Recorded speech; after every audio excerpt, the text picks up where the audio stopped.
ଭିଟାମାଟିର ପ୍ରଶ୍ନ ପୁରାଇ ଖେଳ ଖେଳିବା ଉଚିତ ନୁହେଁ। ତୁମମାନେ ସମସ୍ତେ କୁହ ଆଗାମୀ ଦିନ ଲଢ଼େଇ ପାଇଁ ପ୍ରସ୍ତୁତ ହୁଅ।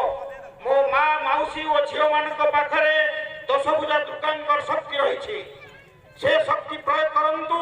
କ୍ଷେପଣାସ୍ତ୍ର ଘାଟି ବିରୁଦ୍ଧରେ ଜନସାଧାରଣ ଐକ୍ୟବଦ୍ଧ ଭାବେ ସ୍ୱର ଉତ୍ତୋଳନ କଲେ ସେ ସ୍ୱର ଖାଲି ବାଲିଆପାଳରେ ସୀମାବଦ୍ଧ ହୋଇ ରହିବ ନାହିଁ, ତାହା ବାଲେଶ୍ୱର, ଭୁବନେଶ୍ୱର ଓ ଦିଲ୍ଲୀକୁ ପ୍ରକମ୍ପିତ କରିବ। ଏକଥା ବିଜୁବାବୁ ସେଦିନ କହିଥିଲେ।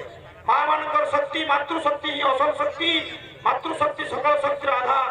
ସେଦିନ ଶଙ୍ଖ ବଜେଇ ମା ମାନେ ପୋଲିସ ମିଲିଟାରୀର ମୁକାବିଲା କରିଥିଲୁ। ଈଶ୍ୱର ଦାସ କଲେକ୍ଟରଙ୍କୁ 12 ଘଣ୍ଟା ଅଟକେଇ ଦେଇଥିଲୁ ଶାନ୍ତିପୂର୍ଣ୍ଣ ଭାବେ। ବହୁ ଲଢ଼େଇ ଇତିହାସ ଯାଇଛି। ଜୟନ୍ତ ଭାଇ କହୁଥିଲେ ତମେ ଏଠି ଶିଳ୍ପରେ କି ଉନ୍ନତି କରିବ, କି ବିକାଶ କରିବ? ଆମେ ବହୁତ ଉନ୍ନତି, ବହୁତ ସମୃଦ୍ଧି, ବହୁତ ଶାନ୍ତିରେ ରହିଛୁ।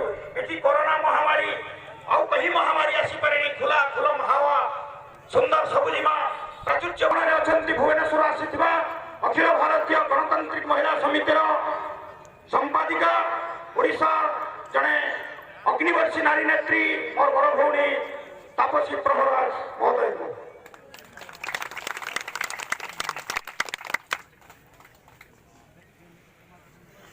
ମୋର ପ୍ରିୟ ବାଲିଆପାଳବାସୀ, ଆପଣ ସମସ୍ତେ ଜଣେ ଜଣେ ଅଗ୍ନି ଶିଖା। ଆପଣଙ୍କର ଲଢ଼େଇ କେବଳ ଯୋଗୁଁ କେବଳ ଖାଲି ଆପଣମାନେ ଆପଣମାନଙ୍କର ଭିଟା ମାଟି ରକ୍ଷା କରିପାରିଥିଲେ ତାହା ନୁହେଁ। ଆପଣଙ୍କର ଆନ୍ଦୋଳନରେ ଅନୁପ୍ରାଣିତ ହେଇକି ଓଡ଼ିଶା ତଥା ଦେଶର ବହୁ ଆନ୍ଦୋଳନକାରୀ ସେମାନଙ୍କର ଭିଟା ମାଟିର ସୁରକ୍ଷା ଦେଇପାରିଛନ୍ତି, ତାଙ୍କର ଭିଟା ମାଟିକୁ ରକ୍ଷା କରିଛନ୍ତି। ତା ନିୟମଗିରି ଆନ୍ଦୋଳନ ହଉ କି ଆମର ପୋକ୍ସୋ ହଉ, ଜଗତସିଂହପୁର ପୋସ୍କୋ ବିରୋଧୀ ଆନ୍ଦୋଳନ ହଉ, ଆପଣମାନଙ୍କୁ ସମସ୍ତଙ୍କୁ ମୋର ସଲାମ। ମୁଁ ଆପଣମାନଙ୍କ ପାଖରେ କୃତଜ୍ଞ ଯେ ଏପରି ଏକ ଆନ୍ଦୋଳନରେ ଶିକ୍ଷା ନେବା ପାଇଁ ଆପଣମାନେ ଆଜି ମୋତେ ଏଠି ଡାକିଛନ୍ତି। ଆପଣମାନଙ୍କୁ ମୁଁ କହିବାକୁ ଆସିନାହିଁ, ମୁଁ ଆକ୍ଚୁଆଲି ଆସିଥିଲି ଆପଣମାନଙ୍କର ଆନ୍ଦୋଳନଠୁ ମୁଁ କିଛି ଶିକ୍ଷା ନେବା ପାଇଁ, ଏବଂ ସେଥିପାଇଁ ମୁଁ ମୋର କୃତଜ୍ଞତା ପ୍ରକାଶ କରୁଛି ଆପଣମାନଙ୍କ ପାଖରେ। ମୁଁ ଆପଣଙ୍କୁ ଦୁଇଟି କଥା କହିବାକୁ, ଆପଣମାନଙ୍କର ଦେଖନ୍ତୁ ଭାଷଣ ଆଉ ଅଭିଜ୍ଞତା ଭିତରେ ବହୁତ ପାର୍ଥକ୍ୟ। ଆପଣମାନେ ଆପଣମାନଙ୍କର ଅଭିଜ୍ଞତାକୁ ଅଙ୍ଗେ ଲିଭେଇଛନ୍ତି, ଆପଣମାନେ ଆପଣମାନଙ୍କର କଷ୍ଟକୁ ଅଙ୍ଗେ ଲିଭେଇଛନ୍ତି। ସେ ଅଭିଜ୍ଞତା ଆମେ ଆପଣଙ୍କ ପାଖରେ ବଖାଣିବା ପାଇଁ ଆସିନାହୁଁ। ମୁଁ ଖାଲି ଦୁଇଟା କଥା ମୁଁ ବିଭିନ୍ନ ଆନ୍ଦୋଳନରୁ ମୁଁ ଯେତିକି ଶିକ୍ଷା ନେଇଛି ମୁଁ ଆପଣମାନଙ୍କ ଆଗରେ କହିବାକୁ ଚାହେଁ। ପ୍ରଥମ କଥା ହେଉଛି ଯେ ଏଇ ଆନ୍ଦୋଳନ ଆରମ୍ଭ ହେଇଛି।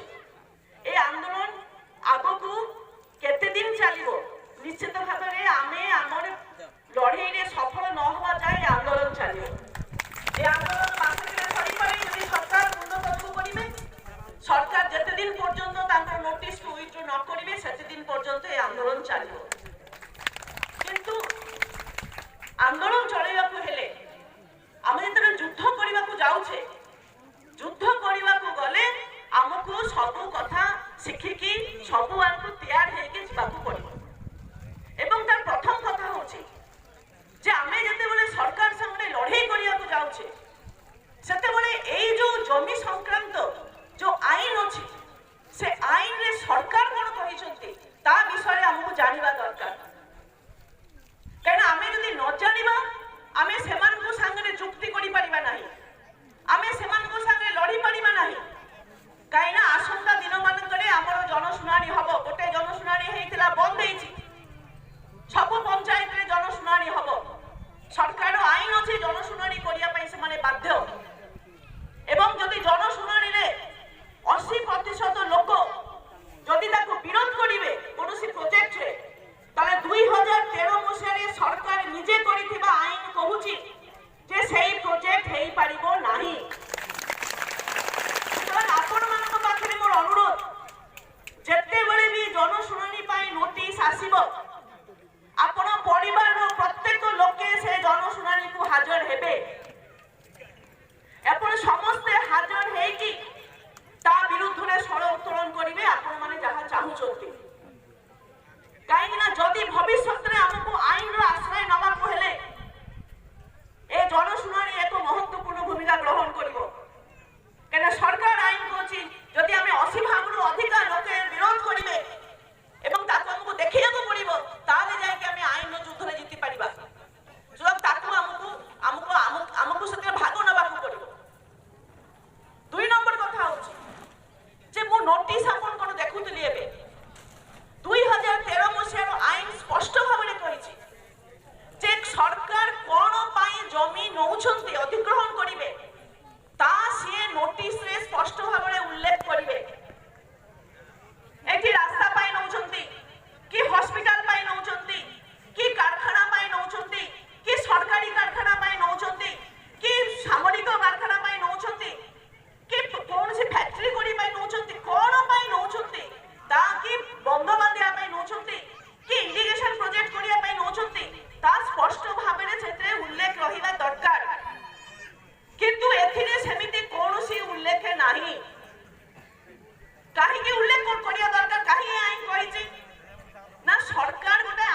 ତା ପାଇଁ କ୍ଷତିପୂରଣ ଅଲଗା। ସେଇଥିପାଇଁ ଆଇନରେ ସ୍ପଷ୍ଟ ଭାବରେ କୁହାଯାଇଛି ଯେ ଜମି ଅଧିଗ୍ରହଣ ନୋଟିସରେ କଣ ପାଇଁ ଜମି ଅଧିଗ୍ରହଣ କରାଯାଉଛି ତା ପାଇଁ ସ୍ପଷ୍ଟ ସୂଚନା ଆପଣ ଦେବେ। କିନ୍ତୁ ଏଇଠି ଯୋଉ ଅଧିଗ୍ରହଣ ସୂଚନା ଆପଣ ନୋଟିସ୍ ଆସିଛି, ସେ ନୋଟିସ୍ ଆସିଛି କାହା ତରଫରୁ? ନୋଟିସ୍ ଆସିଛି ଇଟକୋ ତରଫରୁ, industrial development corporation of Odisha. किए इटको ये नोटिस राज्य सरकार आपन को देई नाही सरासरी भाबे। ये इटको होची राज्य सरकार द्वारा नियुक्त एक दलाली संस्था। काम होची से गोटे कंपनी दलाल राज्य सरकार ताको नियुक्ति देइछि दलाली गड़ीबा पाई। मु काहे की कहूची, मु पड़े कहूची से इटकोर काम होची लोकन को ठारू कम दाम रे जमी किनि की घरोई संस्था मानन को बेसी दाम रे बिक्री करिबा। आपण माने कोन कलिंगनगर आंदोलन कथा मने थिबो। कलिंगनगर आदिवासी माने कोन पय आंदोलन करूथिले? 13 जण आदिवासी को शहीद हवा को पड़िथिला। तांकर दाबी कोन थिला जानिथिले आपण? तांकर दाबी थिला जे इटको जते बळे हमठू जमी नै थिले, हमठू बहुत कम दाम रे जमी किनि थिले। एबे से इटको जते बळे टाटा को जमी दउची, अलगा संस्था को जमी दउची, तांको ठारू से अधिक जमी दाम रे जमी नउची। हमको काहे कि सरकार इटको जते की दाम रे तांको टंका नै छी, हमको सेही टंका दिया जाऊ। कोन एई आंदोलन कलिंगनगर वासी को भूल आंदोलन थिला? इटको मु सही भाई कहूँ आपण मान पाखे से इटको आसी पहुंची। इटको कौन करिबो? इटको आपण मान कम दाम रे जमी किनिबो। तापरे से अदानी अंबानी कौन व्यापारी मान को संगे से बार्गेनिंग करिबो एवं आपण को जमी को से अधिक दाम रे व्यापार करिकी तार व्यापार करिबो, तार मुनाफा से करिबो। आपण मान को एक कथा जानिबा दरकार।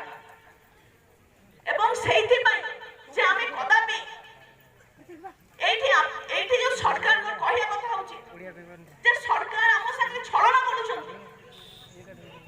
काहे कि